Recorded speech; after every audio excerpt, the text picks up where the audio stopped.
জাতীয় পরিচয়পত্র সেবা স্বরাষ্ট্র মন্ত্রণালয়ের অধীনে নেয়া সংবিধানের সাথে সাংঘর্ষিক বলে মনে করে নির্বাচন কমিশন। কমিশন সভা শেষে নির্বাচন কমিশনার আবুল ফজল মোহাম্মদ সানাউল্লাহ বলেন, জাতীয় পরিচয়পত্র সেবা নির্বাচন কমিশনের অধীনে ফিরিয়ে আনতে চিঠি দেয়া হবে। একসাথে জাতীয় ও স্থানীয় নির্বাচন করা সম্ভব নয় বলেও জানান তিনি। বলেন, একসাথে সব স্থানীয় সরকার নির্বাচন করার বাস্তবসম্মত নয়।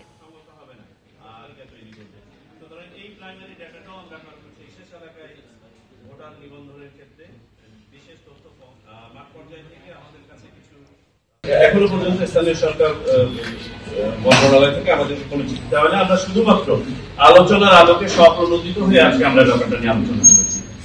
যেহেতু এটা নিয়ে একাধিক লেখালেখি হচ্ছে, আলোচনা হচ্ছে, যাতে করে আমরা আমাদের অবস্থানটাও তুলে ধরতে পারি।